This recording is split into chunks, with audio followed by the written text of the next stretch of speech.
मुख्यमंत्री जन आवास योजना को लेकर बड़ी खबर। गरीबों को आबादी या उनके नजदीक मिलेंगे भूखंड मकान। वर्तमान की तरह कहीं भी उजाड़, अविकसित और दूर दराज के इलाकों में भूखंड मकान देने पर लगेगी पाबंदी। नए सिरे से तैयार की गई योजना के प्रारूप में किया गया है ये प्रावधान।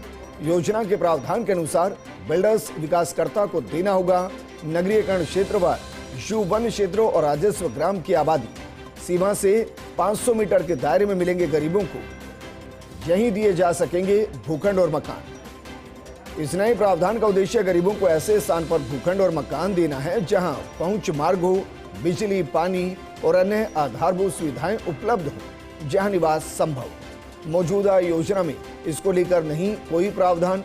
बिल्डर विकासकर्ता मनमर्जी से कहीं भी दे सकते भूखंड और मकान। योजना के प्रावधान के अनुसार ग्रुप हाउसिंग स्कीम हो अथवा टाउनशिप, उसमें निर्धारित मापदंड में भूखंड व मकान देने होते हैं। गरीबों के लिए भूखंड और मकान देने होते हैं।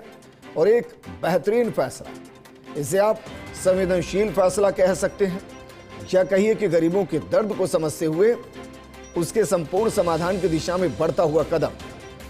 क्योंकि मुख्यमंत्री जन आवास योजना को लेकर इस वक्त की बड़ी खबर। गरीबों को आबादी या उसके नजदीक मिलेंगे भूखंड और मकान। वर्तमान की तरह कहीं भी उजाड़, अविकसित और दूर दराज के इलाकों में भूखंड मकान देने पर पाबंदी लगेगी। बाकायदा नए सिरे से तैयार हो रही योजना के प्रारूप में यह प्रावधान और योजना के प्रावधान के अनुसार बिल्डर विकासकर्ता को देना होगा नगरीयकरण क्षेत्र या वन क्षेत्र और राजस्व ग्राम की आबादी सीमा से 500 मीटर के दायरे के अंदर ये भूखंड और मकान गरीबों को यहीं दिए जा सकते हैं ताकि वो आराम से रह सके, तमाम सुविधाएं उनको मिल सके। वहां मार्ग हो, बिजली हो, पानी हो, अन्य आधारभूत सुविधाएं उपलब्ध हो, जहां निवास संभव हो।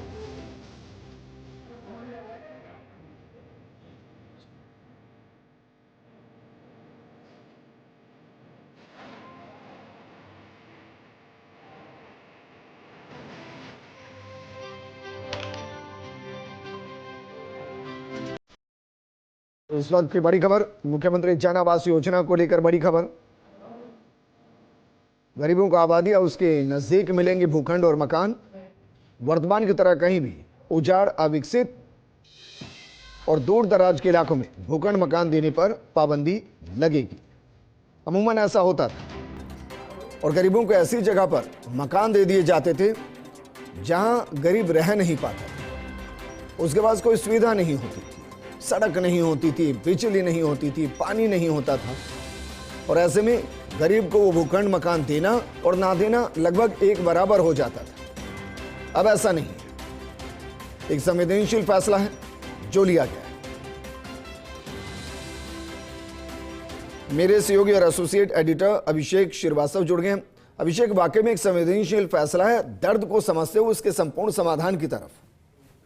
बिल्कुल विजेंद्र, ये जो मुख्यमंत्री जन आवास योजना है जो कि पिछली भाजपा सरकार के समय लागू की गई थी, तो उसको पूरी तरह से नए सिरे से बनाया जा रहा है। तो हम जिसकी बात कर रहे हैं वो भी फैसला नहीं है, वो प्रस्तावित प्रावधान है। उन प्रावधान को इस तरह से डाला गया और सरकार स्तर पर यह फैसला है कि ये प्रावधान डाला जाए, लेकिन इसको फाइनल अभी फिलहाल नहीं किया गया। लेकिन जो प्रस्तावित प्रावधान है वो ये बताता है कि जो विकासकर्ता को जो गरीब के लिए को जो जमीन देनी होती है या मकान देने होते हैं, तो वो उसके लिए जो निकाय या हाउसिंग बोर्ड के जो स्कीम है उसी में ही वो उसको प्लॉट या मकान दे सकेगा। इसके अलावा अगर दूसरे महत्वपूर्ण प्रावधान की बात करें विजेंद्र, तो उसमें यह है कि गरीबों को जो है आबादी या उसके नजदीक ही भूखंड या मकान दिए जा सकेंगे। कहीं भी उजाड़, अविकसित और दूर दराज के इलाकों में भूखंड और मकान देने पर पाबंदी रहेगी। और इसमें जो नगरीकरण क्षेत्र जो कि मास्टर प्लान में जो अर्बनाइजेबल एरिया है और युवन क्षेत्र और राजस्व ग्राम की आबादी सीमा के 500 मीटर के दायरे में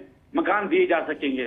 तो ये प्रावधान, इसमें इस तरह के प्रावधान किए जा रहे हैं और ऐसे स्थान पर ही भूखंड मकान दे पाएंगे जहां पर पहुंच मार्ग हो, बिजली, पानी हो और अन्य आधारभूत सुविधा उपलब्ध हो और जहां पे गरीब रह सके।